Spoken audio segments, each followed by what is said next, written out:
Broadcasting from the studios of Business RadioX, it's time for Workplace MVP. Brought to you by R3 Continuum, a global leader in helping workplaces thrive during disruptive times. Now here's your host, Jamie Gassmann. Hi, everyone. Your host, Jamie Gassmann here, and welcome to this episode of Workplace MVP. The option of unlimited paid time off, or PTO, is a forward-thinking benefit that some industries and employers have begun adopting.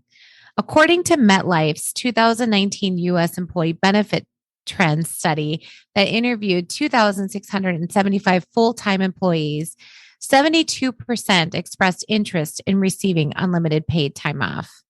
Some organizational leadership feel this approach is more of a marketing ploy for recruitment efforts, while others, including our guest today, see this as a way to ensure employees are taking their much-needed mental wellness breaks. When thinking of the option of incorporating an unlimited PTO program, I think it naturally presents concerns of overuse of time off and underuse of time off. So kind of a mixed variety. So what are the benefits to incorporating this type of PTO benefit into your organization? And what are the watchouts and key learnings to be aware of? Well, joining us today to share her experience with us in navigating an unlimited PTO benefit, among other forward-thinking benefits, is Workplace MVP and Vice President of Talent and Culture of CallRail, Whitney Hoffman-Bennett. Welcome to the show, Whitney. Thanks, Jamie. Happy to be here. So let's start off with you sharing with me and our audience your career journey to date in becoming the Vice President of Talent and Culture at CallRail. So it's funny, I actually started my career in sales, which is important later. Quickly learned that sales could not do it. Like, some people think HR is stressful. I feel like I can handle the people stress all day long, but the stress of restarting quota every month, not for me. So I left where I was doing sales. It was actually a startup. So I did learn a lot about startups there and moved to another company where I actually was in an admin position, saw a need for HR. And the great thing about startups is they said, okay, let's do that. And I'm going to support you to do it. And I got my PHR, my other certifications, grew to be director there and stayed there for about 8 years. And then someone at my sales job actually reached out to me and said, hey, I'm at this new company. They need HR. Are you interested? So full circle moment. And I joined CallRail in 2018 as the director of talent and culture, their first director of talent and culture. And within a year had been promoted to vice president. And I have been here for 4 years now. Wonderful. It's interesting. A lot of the HR professionals that I speak with on this show and in other conferences and other locations that I get the opportunity to connect, they have similar stories of falling kind of into the work. So it's great. It's interesting to hear that you kind of have a similar story and, finding that passion and being able to support the people within your organizations. Very cool. So tell me a little bit about what CallRail does, just to kind of give some background to our audience on what the organization serves. Yeah, so we are a marketing attribution software that makes it easy for businesses of all sizes to turn more leads into better customers. We serve more than 200,000 businesses, and we integrate with marketing and sales software, and our marketing analytics and business communication solutions delivers those real-time insights that help our customers market with confidence. Great. So, and I know in looking at the unlimited PTO program, in us talking before, this was a program that was already in place when you started at CallRail. So talk to me about some of the concerns that you identified early on with the program when you joined CallRail, about what they were experiencing that you were like, ooh, we need to correct that. So tell me a little bit more about that. It's funny because the place I was previous to CallRail, our CFO kept saying, maybe we should do unlimited PTO. And I was like, that doesn't work. We can't do that. People will take advantage. And then I got to CallRail and I was like, oh, unlimited PTO. Let's see what this is about, because it was already in place. And what's funny is our CEO actually posted an internal blog, and it was a tweet that said, name a scam. And the response was unlimited PTO. And so he posted that to say, let's be real. Let's talk about this. What's working? What's not working? And we gave employees the option to give us feedback. What were they seeing? What did they like? What did they not like? And then from that, he and I got together and kind of made changes from the policy based on the feedback from our employees. Yeah, because you had kind of a mix going on. If I recall from our conversation, that some were taking it, some were not taking it, some were abusing it. I mean, you just kind of had kind of a mix all over the place. Is that pretty accurate? It was definitely a mix. It was difficult for our customer facing teams to figure out when could they actually go on PTO, because they had to hit their numbers. If they were on sales, if they were in support, they had to be able to serve our customers. And then people really didn't know, what does this mean? Like, how much can I take off? And what if I'm sick? Or what if I have a baby? Like, there was so many things that were muddying the waters that we really need to segment things in order for it to be successful. Yeah. So when looking at that surveying and kind of polling the company to hear from your employees, what were some of the, you kind of mentioned guardrails. What did they share with you that they, from that polling, what did you discover? So a lot of employees were saying that they worked really hard, and it's not that they felt like they couldn't take time off, but they just didn't. They didn't think about it, or they'd make a couple long weekends, but that's all they'd take off. And so we had said, would it be helpful if we required some sort of minimum? And they were like, yes, that would be very helpful. If it was out there as a statement, it would feel like it was something we had to do, so to speak. We wanted to make very sure to separate mental wellness from taking PTO. If you're sick physically or mentally, don't worry about your PTO within that. Let's focus on sick time, other time, keep that separate. So that was something that was really important. And then I think sharing the average that people were taking. So you knew, like, just because this is the average doesn't mean this is how much you have to take, but it gives you a good guide of this is what other people around you are doing. So you could try to be equitable in that. Yeah. Because I can imagine there's probably some employees that feel bad taking PTO. I know sometimes I've seen that in my management career where the employee's like, I'm really sorry, but I need to request some time off. And it's like, but that's your benefit. I want you to take time off. So never feel sorry about it. So I think I'm sure the truth that's probably the same within your organization. And those employees going, oh, okay, well, that's good. The average is that. So I won't be going any more than what other people are doing. Yeah. And I think even like when I interviewed for my role at CallRail, I interviewed with the CFO and I was like, what's your maternity policy? Like, what do you do for family leave? And he was like, I don't know, but we have unlimited PTO. And in my head, I was like, that's a nightmare. Like, you can't then I'll just never come back. So you have to clarify what that looks like. And that was another thing we said too. We're like, it's not actually unlimited. If you are gone for 6 months, you're probably not going to have a job anymore. Like, you can't just leave for an indeterminate amount of time. Right. So looking at, the feedback from the employees, kind of some of the key learnings, what kind of edits did you make to the program that you haven't already shared that and that helped it to be improved, but then also how did you communicate that to the employees? And then ultimately, how did that enhance their utilization of PTO and kind of changes that they made? So we did call out very plainly, sick time is not vacation. And this was in 2018, 2019. So we're like, if you're sick, stay at home. Well, everyone stays at home. No. But if you're sick, stay at home. If you're really sick, stay at home and don't work. Like, there's no prize for being hardcore and taking the rest of us down with you. Do not do that.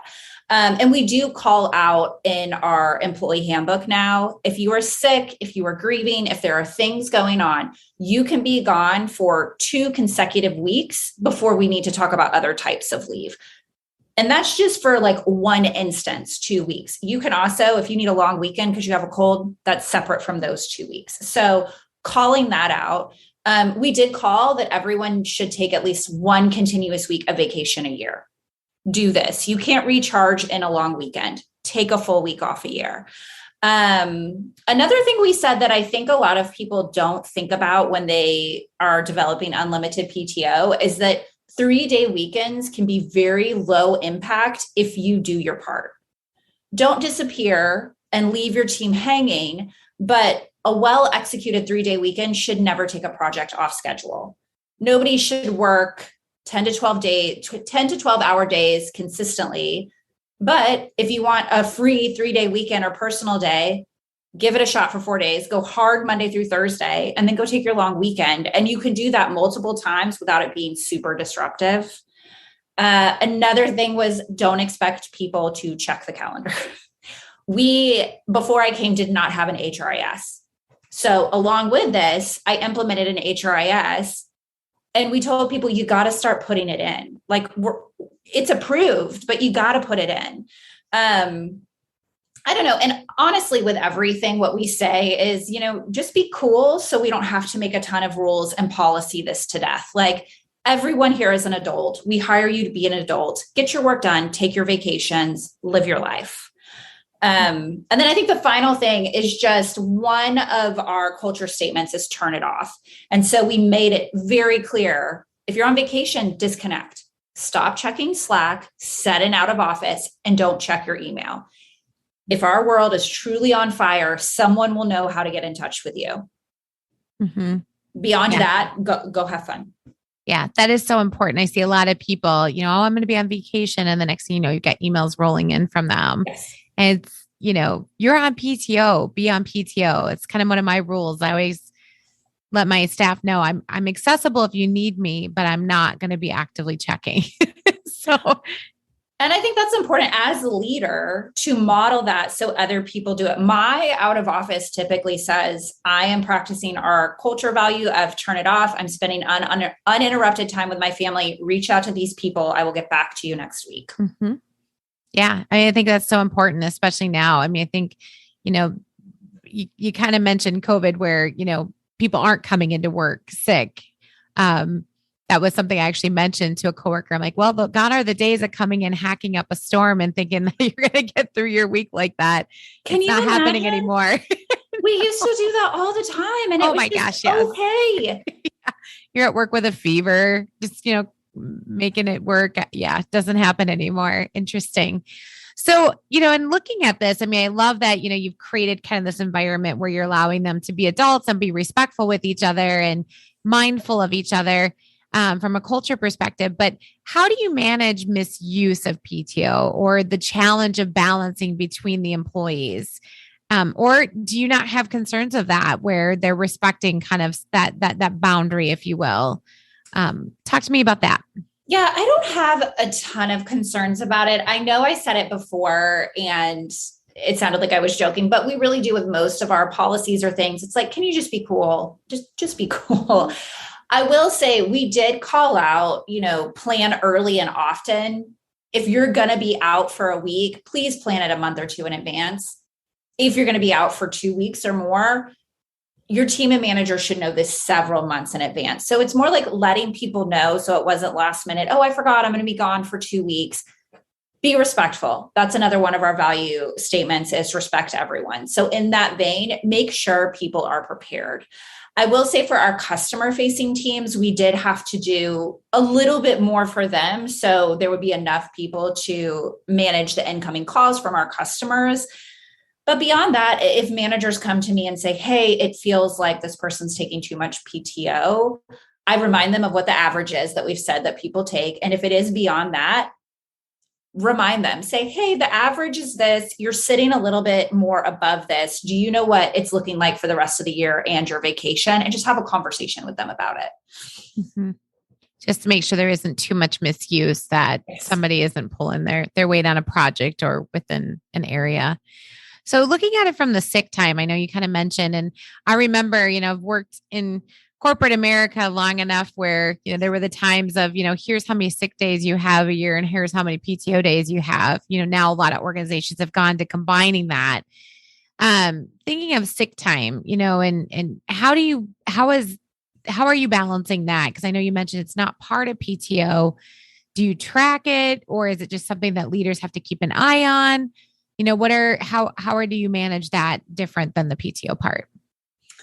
So that's an interesting one. I think most employees know the 2 weeks. And if they know it's going to go beyond that, they reach out to us and say, hey, let's talk about leave. That's why I think it's also important to have other benefits like short-term disability or long-term disability or family leaves. So if people have those bigger life things they need to take care of, they have other options once they've exhausted that 2 continuous weeks.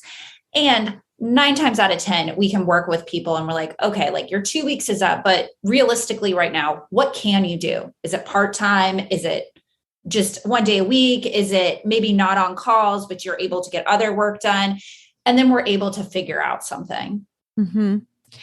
So for the employees, and it just curiosity in terms of this unlimited PTO, have they made commentary around like enjoying the fact that they don't really have to track it like as tight and closely as some other organizations might have to if they had like, you have a bank of hours and this is what you get to use. What kind of feedback do you get on that? Or what does the overall kind of, I don't know if it's structure, like maybe not structure, but how do they feel about it? I think there's 2 camps. It's people that come from other tech companies and are like, well, of course you have unlimited PTO. Like that's table stakes for them because they come from other tech companies. And then we have people who have never had unlimited PTO and are used to kind of having to negotiate PTO as part of their offer. And we're like, no, you don't have to do that. Like we're good. I think the fact that we have the guidelines help people a lot because it lays out expectations very clearly.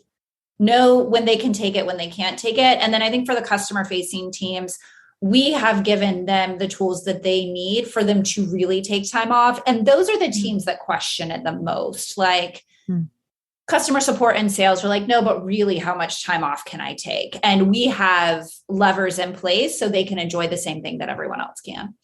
Yeah, absolutely. Because, having coverage for those customers is so important. Yes. So looking at mental wellness overall with employees, and, obviously we all see taking time off and PTO as kind of a way for self-care. And you mentioned, requiring that full week, which I think is such an interesting, I just love that idea because you're right. When you say a long weekend doesn't really give you that time to check out fully. Right. So I love that culture statement that you've coined, the turn it off time. So how do you see this helping the overall health of your organization? Are you seeing a good impact on that? What does retention levels look like? What are kind of some of the measurements you're seeing in terms of this being helpful overall?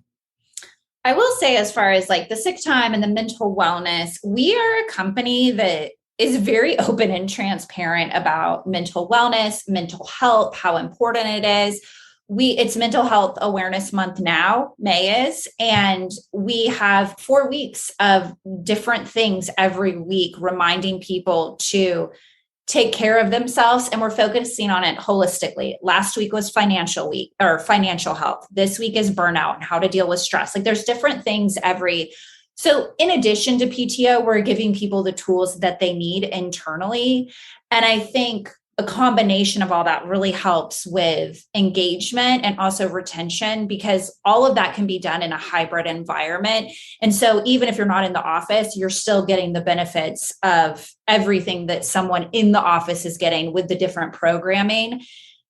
And I think it's one thing to have unlimited PTO, but then it's another thing for leaders to model it and for us as a company to talk about PTO and for us as a company to talk about mental wellness. So I don't necessarily know that it's successful if you just throw it up and say, yeah, it's unlimited, do what you want. Those are the places that are going to have to policy something to death. Yeah. So it's a component of kind of an overall structured approach, which is great. And I love when you mentioned the leaders having to model it. I mean, that's so true in so many different areas of business and kind of self-care and vulnerability and, open communication. Leadership has to be such a great demonstrator of that where employees then can model and like follow that behavior. Very cool. So we're going to take a moment and hear from our show sponsor. So Workplace MVP is sponsored by R3 Continuum. R3 Continuum is a global leader in empowering leaders to effectively support and help their employees thrive during disruptive times.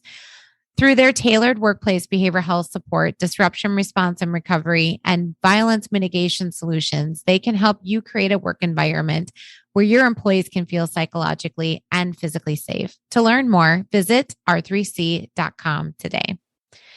So shifting gears a little bit, another area that you as a leader are passionate about and another forward-thinking benefit that you've put into motion is family leave benefits for all. Can you tell our listeners about your program and how you've implemented that and what that all entails?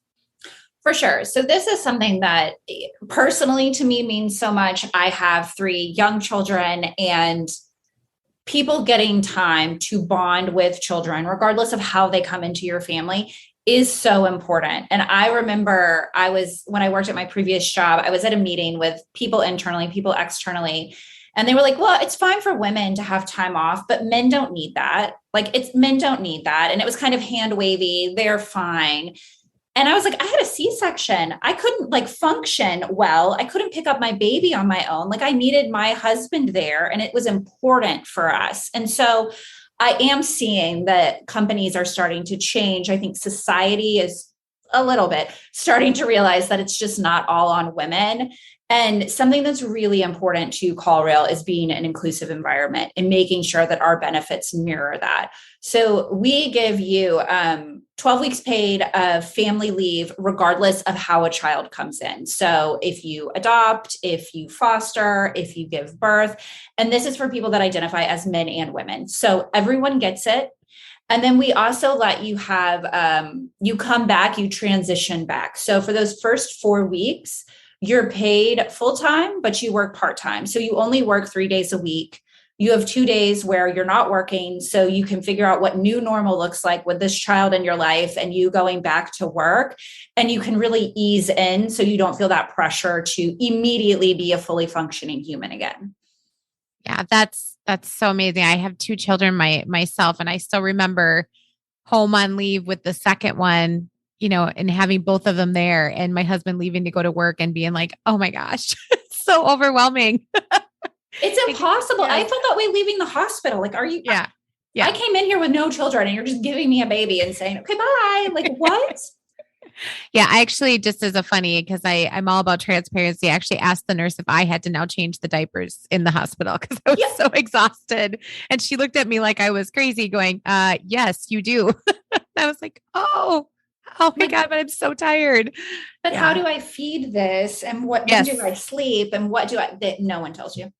No, there isn't a handbook, as my mom always tells me. So, but I love that the benefits for the husband or the dad as well, because I think that allows them to be able to have that presence within that, that early time of the infant. And I think that's a really important shift that you're starting to see in some work environments.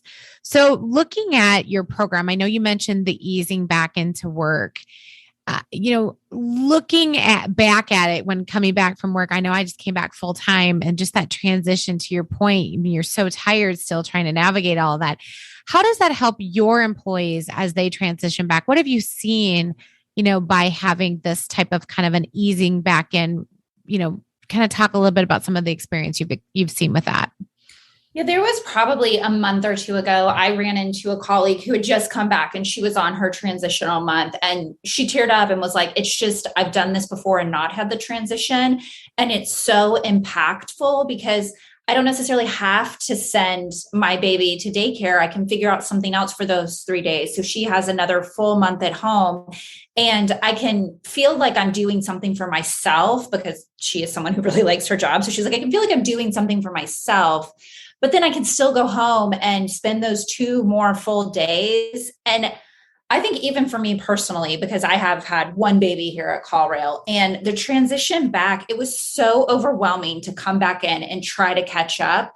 You're so much more tired than you realize. So just having those 2 additional days to not have to use your brain a ton and be able to just focus on you and your baby and continue to bond is super meaningful. I think, of course, we could give more time off, and America as a society should give more time off. But I would almost rather have that transition, because either way, you're going right back into the fire.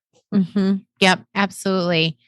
No, I can see that being just, so beneficial, and just looking back in the past on when I transitioned back in years ago. So looking at other benefits, I mean, you're really a forward thinking organization, and adopting some of these, benefits that other organizations have maybe looked at, but haven't actually moved forward on. There's another one that you're looking at implementing, or kind of observing, you shared, that I think was really interesting. You kind of mentioned in our conversation, exploring, doing a sabbatical type program within your organization. What might that look like? Or, what have you seen other organizations do that you present some of the benefits to implementing that within your work environment? Yeah, this is something I would love to implement. I feel like I have to preface this if any of our employees are listening. Nothing has been approved yet. This is just an idea in my head. But I do see more and more companies doing a sabbatical program. And if you think about unlimited PTO, sure, it's unlimited, but you can't necessarily walk away from your job for 6 weeks in this unlimited PTO without a ton of planning. And then also, I'm sure a lot of people will be like, well, you have, 12 weeks off when you get a baby. Isn't that a vacation? No, it is not. No, it is not. But when is any other time that you can take a substantial amount of time off? It doesn't exist.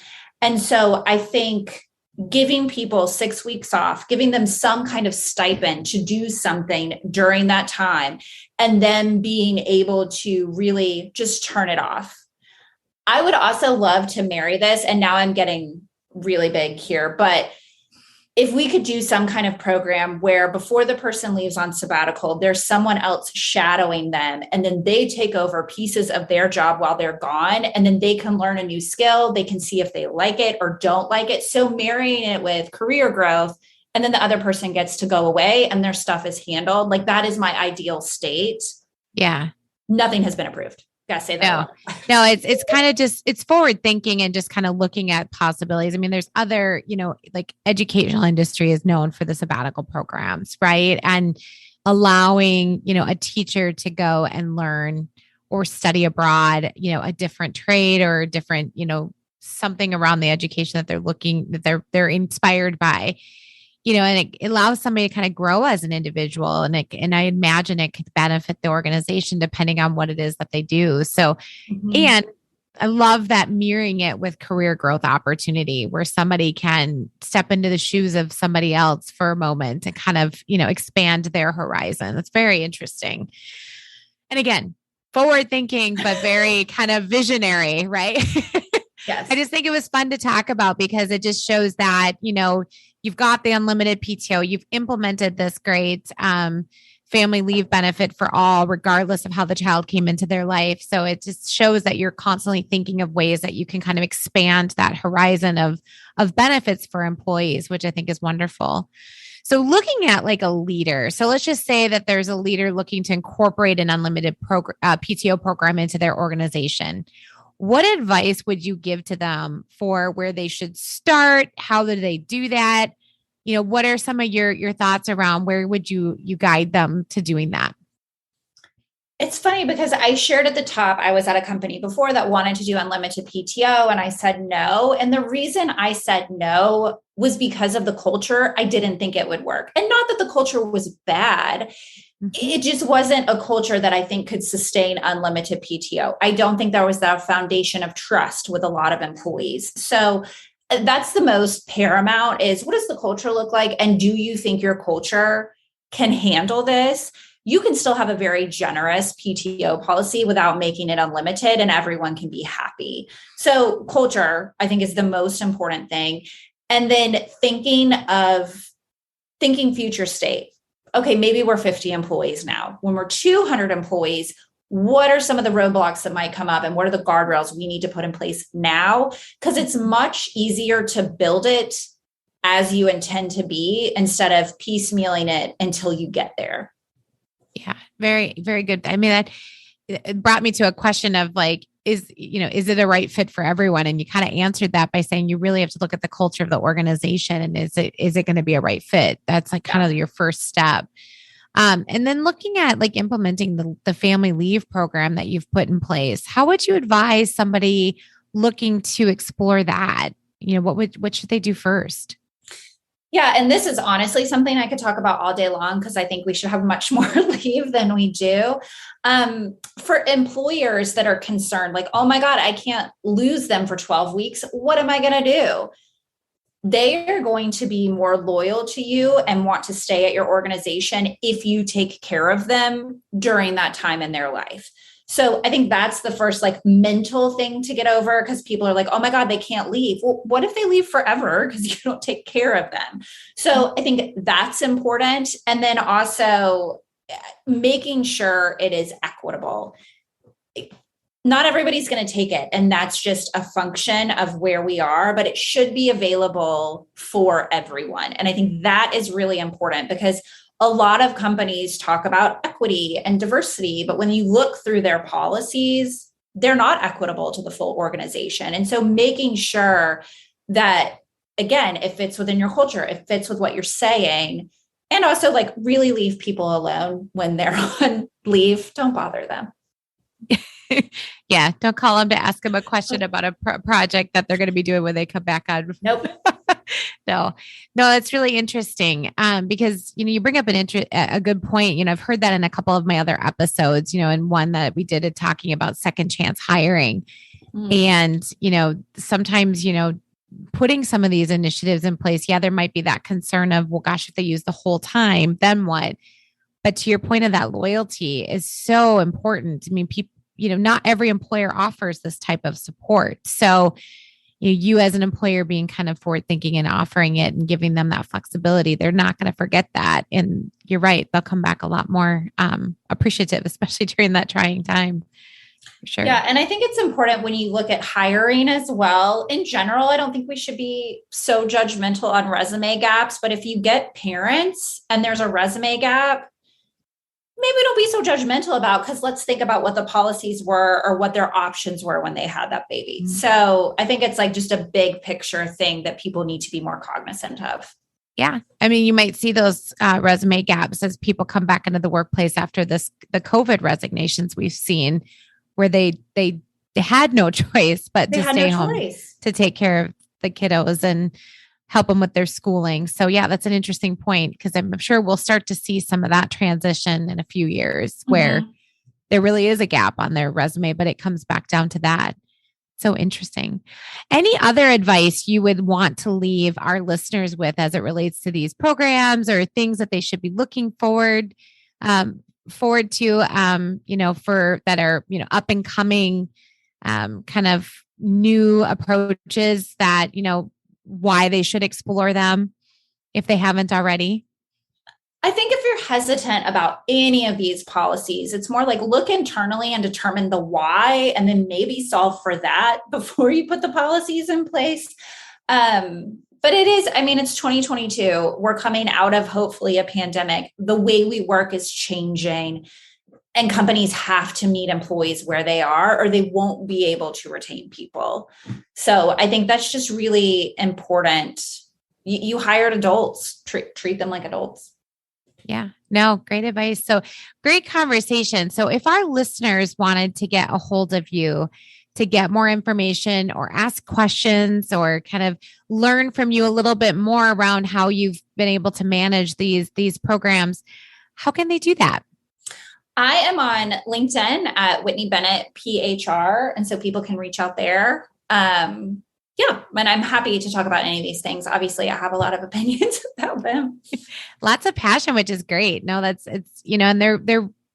they're new for some organizations. So I think, it's learning and kind of exploring them. So I love that you shared that with us. So thank you so much for being on our show and for letting us celebrate you and sharing, your great advice and kind of key learnings with our listeners. Thank you so much. It was fun. Yeah. So we also want to thank our show sponsor, R3 Continuum, for supporting the Workplace MVP podcast. And to our listeners, thank you for tuning in. If you've not already done so, make sure to subscribe so you get our most recent episodes and other resources. You can also follow our show on LinkedIn, Facebook, and Twitter at Workplace MVP. If you are a Workplace MVP or you know someone who is, we want to know. Email us at info@workplace-mvp.com. Thank you so much for joining us and have a great rest of your day. Thank you for joining us on Workplace MVP.